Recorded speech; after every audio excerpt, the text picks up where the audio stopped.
Hello, welcome to Russ's Kitchen, our first video, and today we're going to be looking at steak and ale pie. It's one of my favourites, not many ingredients, but don't be put off by the fact that it's very simple.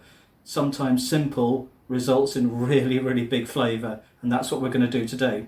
So let's go over to the ingredients. Over here we've got half an onion, some tomato puree, which is really essential, Worcester sauce, some beef stock, and importantly, because it's steak and ale pie, some really good local Faversham ale. And of course, the star of the show is the beef. Now, I can't tell you how important it is to go to your local butcher. We're very lucky here. We've got 4 excellent butchers here in the town, so we are guaranteed to get some really nice quality beef. The beef that I'm going to use for the pie is beef shin. It's tough, it takes a long time to cook, but you're guaranteed to have the most amazing flavour. So here we are, beef shin. When you buy beef shin, what I advise you do is always buy a little bit extra in weight than you actually need, because it does tend to come sometimes with some very hard, fatty outer edge which you're going to trim off. So you're going to lose a little bit of weight. That's what I'm going to do next. Trim this beef down into really nice sized chunks that are going to be great for the pie.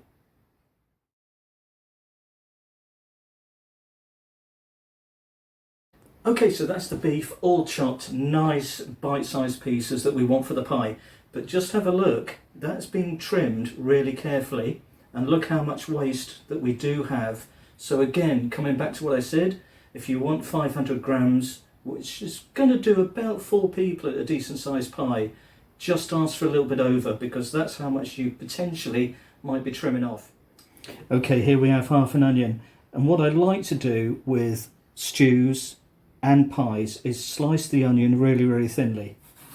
The reason I like to do it thinly is that it dissolves into the mixture, so we don't get big chunks of onion, we just get that lovely flavour. And that's what's going to happen with this.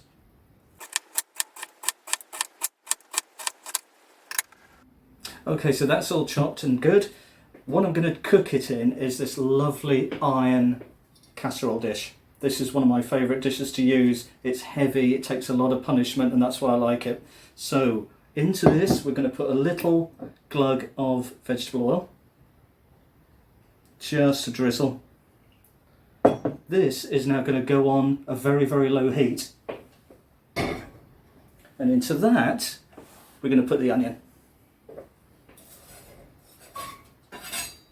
Next, on to preparing the beef. Now, the trick with this is we're going to dust it with some flour, and then we're going to fry it over a really high heat. What we need to do is get colour on this beef. If we just put this into the stew or the pie mix, it's just not going to be very nice. We need colour. Colour is flavour. So, a little bit of plain flour, just a tiny dust onto the chopping board. You can do it in a bowl if you want. And then with your hands, we're just going to roll that into the flour. You don't need a massive amount. And of course, if you need some more, just put some more in. Now, some people would probably season the flour. I don't think it's necessary. Don't need to do it. There's going to be plenty of seasoning going into it anyway. So there you go. Our beef gently floured. Okay, we've got an iron skillet here which has been heating up with a little drizzle of vegetable oil. It's been heating up for about 5-6 minutes. I'm now going to put the beef in.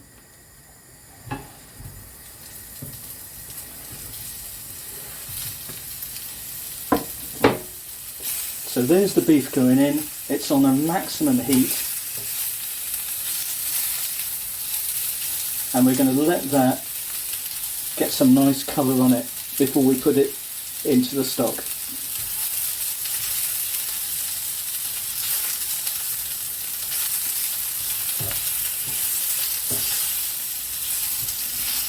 What we don't worry about is any of it sticking to the bottom of the pan, and I'll show you why later.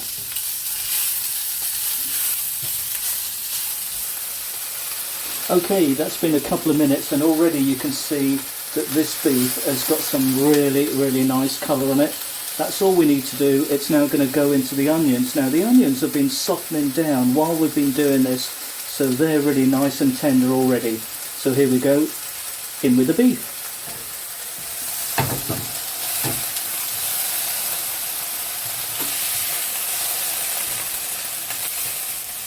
So now we're going to put all the rest of the ingredients into this casserole dish.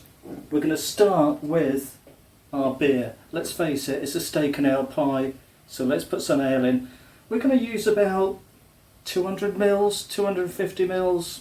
Don't really want any more than that, but what we do need is for the meat to soak up that beer flavour. So the first thing we do is we're going to increase the heat on the pan and then pour in our beer.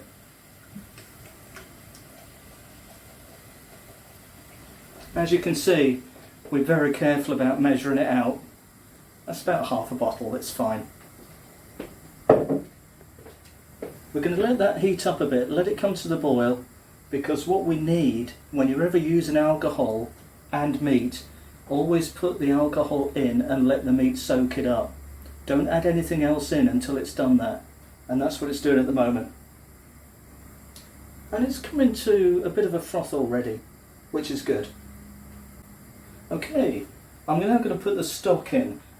I only want the stock just to cover the meat. I don't want it to be too much, because the idea is we're going to be cooking this for a long time on a very low heat. Everything's going to get really nice and thick and it's going to taste absolutely incredible. But we always keep a little bit of stock back just in case we need to top it up if it's going to dry out. Here's our beef stock.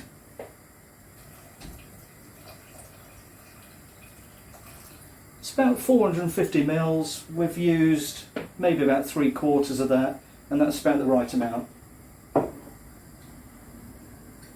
Very important ingredient, tomato puree. I've got about a tablespoon and a half.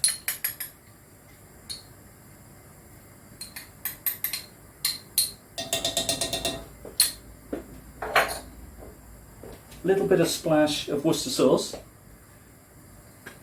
Beef loves Worcester sauce. Now, a bit of an optional thing here, ground nutmeg. You can add it in, you don't have to add it in. I'm going to put a little bit in because I think it just works. But when I say a little bit, I do mean a little bit. I'm using the back of a teaspoon and I'm just going to put a pinch.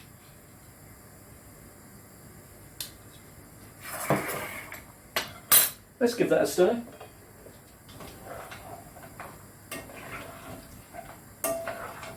And already it smells really good. Okay, you remember I told you about things sticking to the bottom of the pan? Don't worry about it, and this is why.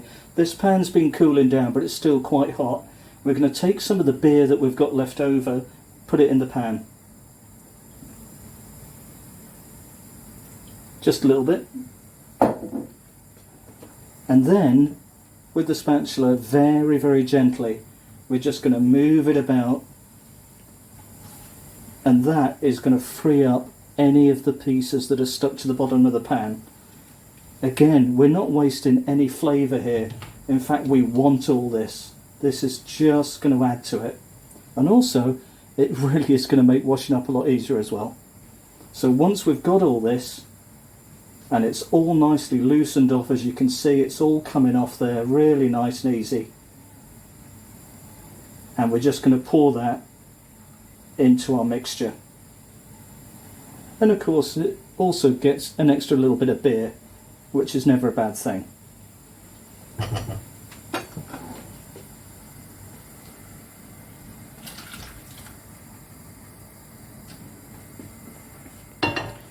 Okay, so that's all in. So we're just going to give it a little bit of a stir around. Smelling fantastic, I must admit. A little bit of seasoning, salt, a little bit of pepper,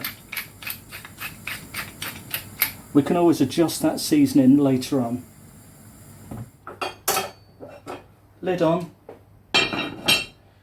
down to the lowest setting, and that's going to bubble away for about 3 hours, possibly 4 hours, until it gets nice and thick. That gravy is going to thicken up and it's going to get really nice and silky. The important thing at this stage is just after a couple of hours, keep an eye on it. What we don't want is for that beef to break up. We still want that beef to be in good, nice chunks. So keep an eye on it. Now at this stage, it's probably a good idea to think about your pastry topping. Now I like to use short crust pastry. I like to make my own. You don't have to make your own. Buy it. They do some really good supermarket pre-rolled pastries. And if that's what you need to do, just do it. If you want to make your own, that's fantastic. And there'll be a couple of recipes coming up about that. So in the meantime, that's going to be cooking for 3 hours. It's time for a beer. Okay, 3 hours later. I never said it was going to be quick, but it's worth it. This is an all-day job. It's a Sunday job. Just enjoy it. So let's see what we've got.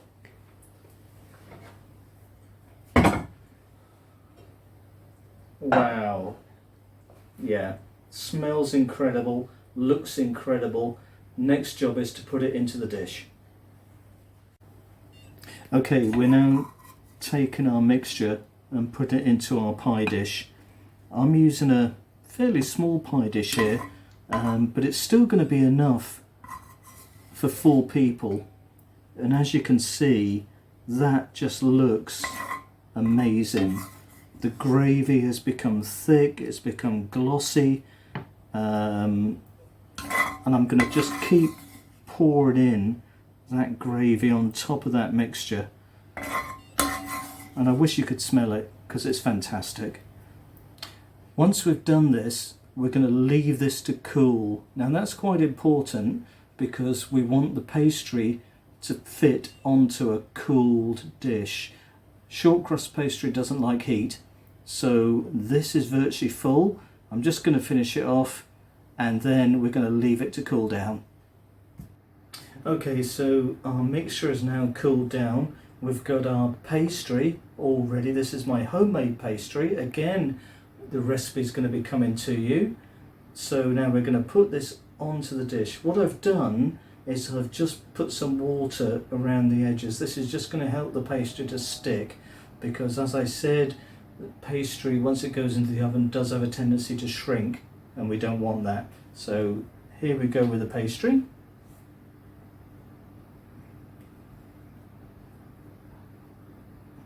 And now we're just going to push that all the way down. We're going to trim it off, and then we're going to crimp it just with our fingers, just to make it look okay.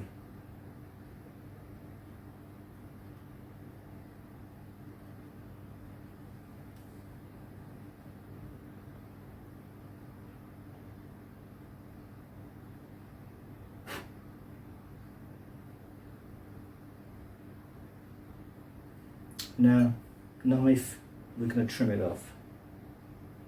Not too short.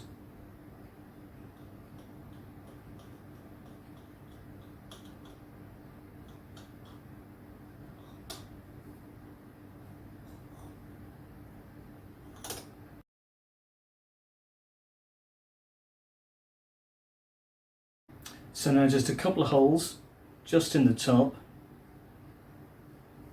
So now we go to the egg wash. Little tip with the egg wash: don't use a whole egg, just use the yolk and a teaspoon of cold water. Mix that up.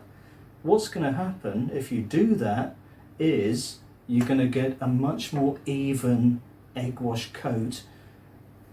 Now, if you're really ambitious, do the first coat of egg wash, let it dry, then do another coat of egg wash, and you're going to get a really, really impressive crust. Today, I'm just going to do one egg wash coat, so here we go.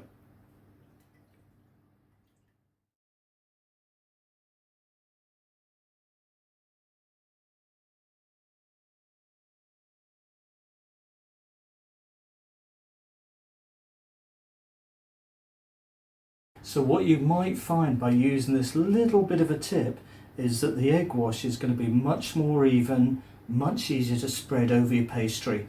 Give it a go. Okay, that's the pie done. It's now in the oven, 180, 190 degrees for about 20-25 minutes. Okay, it's that time. The pie's done. We're going to take it out of the oven and we're going to see what we've got, and it's going to be good, I guarantee it. I'm going to dive down here.